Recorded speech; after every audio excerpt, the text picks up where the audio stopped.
So JD Shaklee is our sports and movie dude. We are both here in the Oklahoma City and Edmond area. JD, are you so excited about football season? Yeah, I'm super excited. School football, and we've got some big games coming up. A lot of players that you're not only going to see on Thursdays and Fridays, but you're definitely going to see on Saturdays next year. So get out and watch these guys, and you can say I saw them back when. So I'm really excited. That's awesome. All right, so let's start things off with the fact that you and I both love college football just in general. We're Yes. both from small towns in western Oklahoma.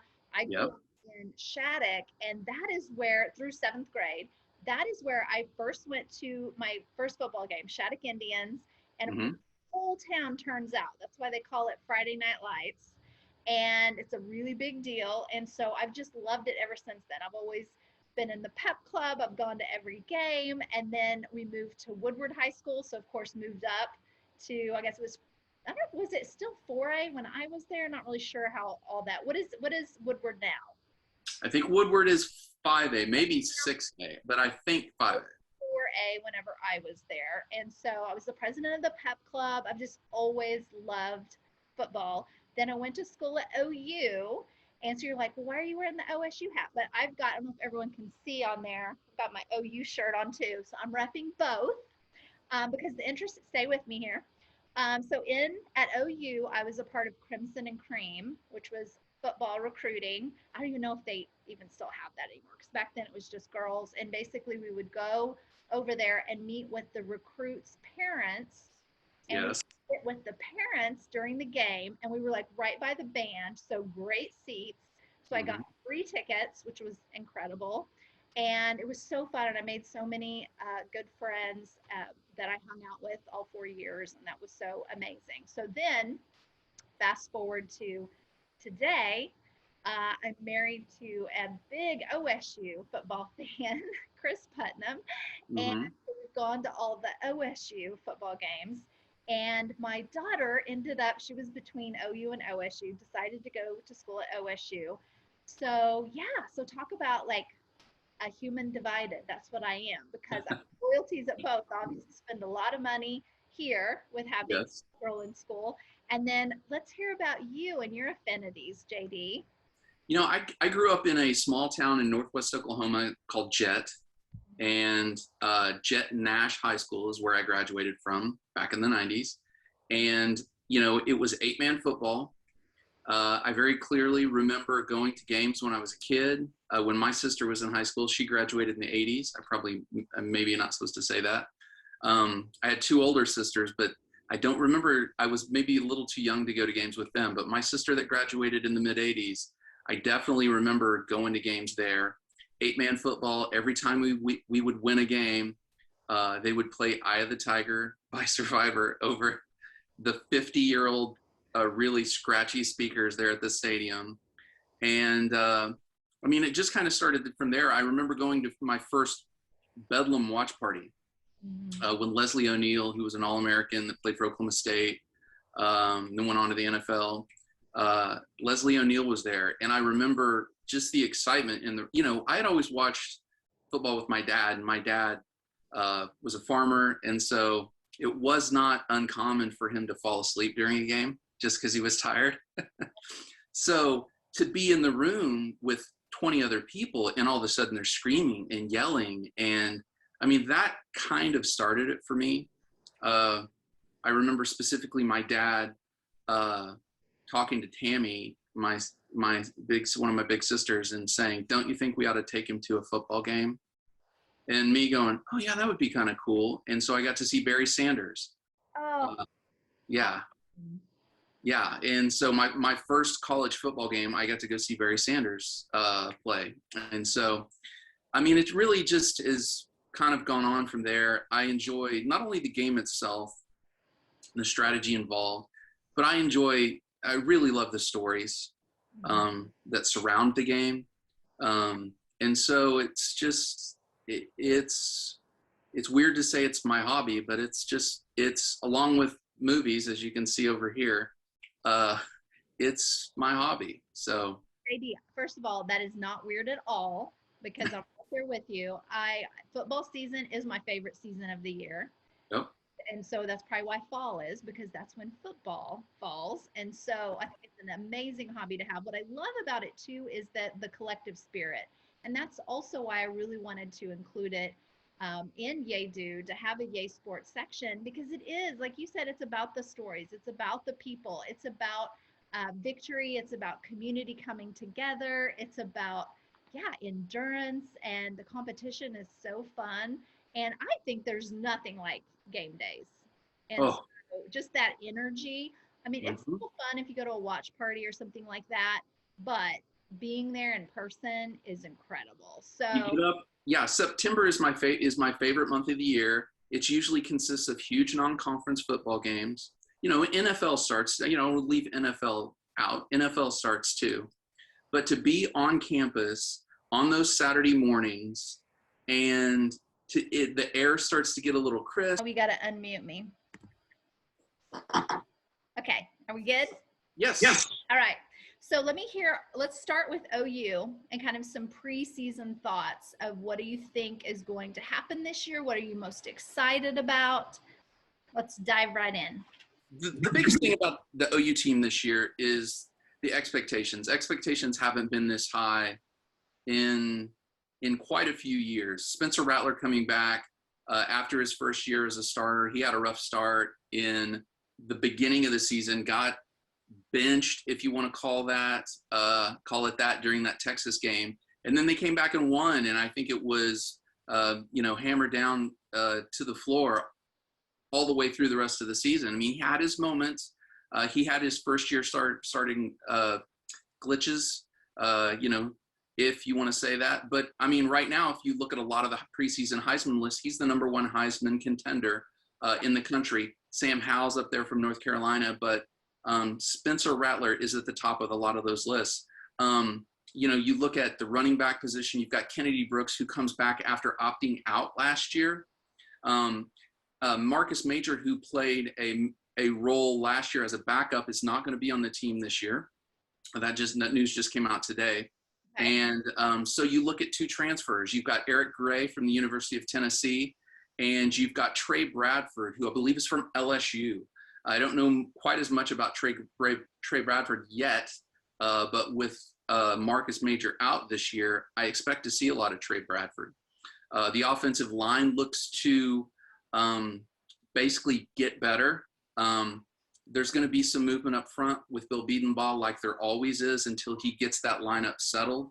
I know for sure that with Creed Humphrey's exit, Andrew Rame from Broken Arrow has kind of taken that center position, and everybody says he's basically grabbed a hold of that and he's not letting go. At the wide receiver position, you've got guys like Jaden Hazelwood, who came in, I believe, as the #1 ranked wide receiver in the country, and he just hasn't quite been able to put it together. He's had an injury problem there. I think it was an ACL tear. And then you've got other guys, Trajan Bridges, dismissed. We won't go into that. But you've got other guys that are going to step up. I mean, Mike Woods, Arkansas's #1 wide receiver from last year, transfers in and he's eligible immediately. So then you've got Theo Wees, who was another one of maybe the top 5 wide receivers in his class. I mean, from a recruiting standpoint, the stars are there. It's right. Just really putting it all together, getting comfortable with Spencer. This offense has the potential to be good, great, maybe even historic. It's just you're gonna have to see how it turns out. Yeah. On the defense, it's just night and day from where it was 5 years ago. The guys on the field are totally different. Alex Grinch has went out and recruited his type of defensive backs: tall, long, can cover. And the defensive line with Perry and Winfrey, Isaiah Thomas, is better than it's been in years. They just have the potential to be a national championship team. There's no other way to say it, although I hate saying it out loud. But yeah, they're going to be really good. Yeah. So, okay, in terms of their schedule this year, it's kind of one is, well, of course, Iowa State. My husband gave me these notes: 3 first-team All-American returning. Can they Yeah. Do you think they can really challenge OU this year? What are your thoughts on Iowa State? I think they can. Brock Purdy, he came out and had a fantastic freshman year. And so everybody thought, look out, but he shows flashes of inconsistency. He may throw that pick at a really inopportune time.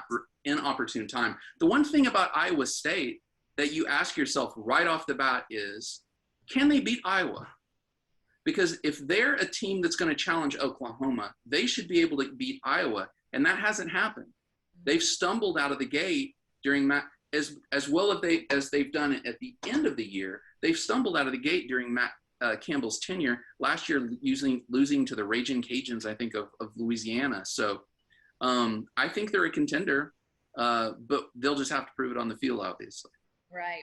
Okay, another biggie that people are looking forward to, except for the fact that it's an 11 a.m. game, is OU Nebraska. They haven't played since 2010. And when I was in school in the early 90s there, that was the game. It was typically Thanksgiving weekend. It was so much fun. Often it would be snowing. It was just such a fun rivalry. And it just, and of course, since then, so what do you think is going to happen there? Honestly, I think it may not be a great game, but the things surrounding the game. I think the on-campus atmosphere, the nostalgia, the stories that some of the old-timers, although I'm going to be an old-timer here one of these days, the stories that some of the old-timers are going to tell are going to be great. If there's a day, if there is a day this season that you want to go to Norman and hang out, go down there on Nebraska. Even if you don't get into the game, there are tailgates that are showing the game. They usually have a big truck down on campus corner showing the game, and it will be an unbelievable atmosphere. That's September 18th. The air is going to just start to be a little cooler. We know it's going to be the morning, So yeah, that's a can't miss on their schedule. Right. Well, and regarding that game, I know that we're going to be doing a live remote the Thursday prior to that at Eddie's Edmond. And so nice. We'll have some goodies and giveaways, and everyone can come do happy hour with us. And I see that you don't have a beer, JD, but I'm doing a Cheers Yay Sports happy hour right now. So I'm super, it's getting me in the mood because Miller Lite, that's my game day drink. As soon as I go back downstairs, it's on the menu. Okay. All right. So then let's go to, let's talk about OSU now. What's going to happen there? So I think as Spencer Sanders goes, so go the Cowboys, as the old saying reads. Spencer Sanders came on to campus at Oklahoma State with a lot of fanfare, being the Gatorade High School Player of the Year in the state of Texas. That's not like being the Gatorade Player of the Year in New Hampshire. You're talking about Texas high school football, and to be named the Gatorade High School Player of the Year in Texas, that's an accomplishment. So it says a lot, and there was a lot of fanfare surrounding him. Now, his production on the field, he's had inopportune turnovers. Granted, that line that he was behind last year lost two starters, or two guys that were going to play a lot right before the season, transferred out, had a rash of injuries. So, John Elway might have not done great in his prime behind that line because a lot of times he didn't have time and he was running for his life. Now, the running back position I think is really interesting. With the exit of Chuba Hubbard to the NFL, you have L.D. Brown, who got in Chuba's absence due to injury. L.D. got a lot of carries, and L.D. has a lot of speed. He's a powerful back. But the guy that I'm really intrigued about is a guy named Jalen Warren, who's a transfer from Utah State, 5'8", 220 pounds. Yeah, so he's a bowling ball with arms that's going to be carrying the ball. And I hear he's got a little speed and he's got a little wiggle or juice, as the coaches say. Yeah. So at that size, I can't wait to see what he looks like on the field in a Cowboy uniform. The wide receiver, oh, sorry, go ahead. Did you make up that bowling ball with arms, or did you get that from somewhere else? No, I probably heard that somewhere. That is hilarious. Carry on. At the wide receiver position, obviously they're going to try to replace Tylan Wallace, who was that next guy in that line of receivers from Rashawn Woods to Des Bryant to Justin Blackman, then Tylan Wallace. I'm probably leaving some guys out, and really when you look at the stats of guys who had catches last year, maybe more than 10 catches last year, there's maybe one or two guys on the roster that had more than 10 catches all of last year. So big things are expected from that's his little brother. I'm talking about the big brother, Brennan Presley from Bixby, Oklahoma. Not the biggest guy in the room, maybe 5'8", maybe 175, but can run routes. He's fast and had a fantastic bowl game to finish out last year. Tylan went out at the half and Braylon exploded. I did it again. Brennan exploded. And so you've got a guy named Braden Johnson, who is a bigger receiver, who can really run. And I mean, really run. And then you've got Tay Martin, maybe not the fastest guy, but runs great routes and is a guy that came to OSU through the transfer portal. So we'll see how it turns out. The offensive line should be retooled. They had some transfers. They've still got the transfer Josh Sill that came in from West Virginia. He's still there. And so it's really a to be determined in my book. Now the defense, while they lost, and here we go, Amen Ongbongbemiga, while they lost him, they still do have an all-conference caliber safety in Colby Harvell-Peel and another guy, Malcolm Rodriguez, back there. Both super solid players. Tyler Lacey on the defensive line looks to have a big year as that next guy that can step up on the defensive line and make some plays. And I'm always excited for Cowboy football. You know, kind of in our intro section, I left out, I've had over 10 family members go to that school. I didn't go there, but I've had 10 family members go there. I think I mentioned that in my intro video. So while I am an OU fan and I'll always root for OU, OSU is kind of the school closest to my heart. It's where my sister went, my dad went, you know, so I'm excited. And that your wife is a Sooner, your yeah. a brand new Sooner. So yeah, we're definitely going to be going to both of the schools back and forth, aren't we? Yes. Okay, so what game are you most excited about for OSU this season? I mean, honestly, it's probably Bedlam. I know that seems like a generic answer, especially here. But if OSU can put together any kind of season and look rock solid, as an OSU fan, you're like, all right, maybe this is the year. You know, we had several of those years early in Mike Gundy's tenure. And then now it's been a while since OSU has been able to knock off OU. Now, granted, I don't want to disrupt a national championship run for OU. I don't want to do that. But also, man, it'd be nice to see OSU win. So I'm pretty conflicted about that, to be honest. Right. I hear you. Understandable. Yes. Okay, so let's switch to high school football then. Yes. Obviously, you know, here Tulsa just has such dominance. And so it's really hard for the Oklahoma City area, it seems like, to really get up there to win the season. But what are your thoughts on kind of what schools are you excited about that are in the Oklahoma City, Edmond, Deer Creek, all that area this year? I mean, the obvious one to be excited about based on the 6A1 state final last year is Edmond Santa Fe. Mm-hmm. Edmond Santa Fe, you know, was carrying that West Side torch, and we thought, okay, finally, West Side's going to win one. Here we go. Talon Shetron, at one point, ESPN called him the best high school receiver in the country in his class, was committed to OU, now is committed to OSU, going to go there with his brother Tabry. So it's about Edmond Santa Fe. They got the Pfeiffer kid at quarterback. His dad, Roger Pfeiffer, has been a quarterback coach around here for years. Mm-hmm. And so I really think they'll be solid. And it'll be really whether they can get that again. So the other team that I'm really interested in is, and I'm gonna double check that, is Choctaw. I was trying to find the name of the school, but I can't remember it. Choctaw's non-conference, they have first of all, they have a quarterback named Steele Wassel. Steele is his first name. Perfect. They have one of the fastest receivers in the state, a guy named Latrell Ray. And Steele Wassel's good, folks. Steele Wassel is going to pay less tuition than my kids because Steele Wassel can throw the ball, I promise. He's going to be good. But Choctaw is doing one of those things that programs do when they make an attempt to become a national program. Okay. They're playing Dallas Jesuit. I believe it's Dallas Jesuit. My apologies. Dallas Jesuit. They're playing a school from in their non-conference, by the way, non-district games, the first 3 non-district games. Dallas Jesuit, a school from Arkansas, and they're the first week, this week 0, right? This week, they're playing a school from Virginia. And that is something teams do when they're getting real serious.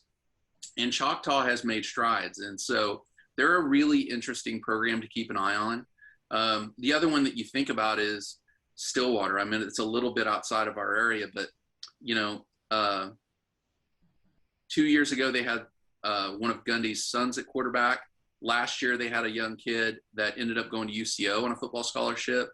And this year, I believe the younger Gundy boy is still there. And so how will they, I mean, they've kind of turned into one of those programs that perennially is a really solid football program. So yeah, I'm super excited. I mean, I can't go without saying Deer Creek, you got to go watch Jake Sexton, one of the top offensive linemen in the country. You want to watch a clinic on how a tackle can go out and lead a running back and just destroy people. Jake Sexton from Deer Creek is amazing. Okay. All right. That's good stuff. So for all of our Yay Dude fans out there, we will have Yay Sports updates every single week. And JD is going to lead us in that effort, letting us know, what are the big things we need to look out for at the games, which teams to watch, which players to watch and get excited about. We'll do some stuff for some game day contests and that sort of thing to get everyone excited and really up that spirit. And you and I will be going to games, and then we'll kind of report from there as well. So we will talk to you again next week, JD. Thank you so much. And yeah, go Pokes, go Sooners, all the things. All right, let's always this. Sorry, always this. Even I can't get a penalty, so we're good. All right. All right. Thanks, Malena. Bye.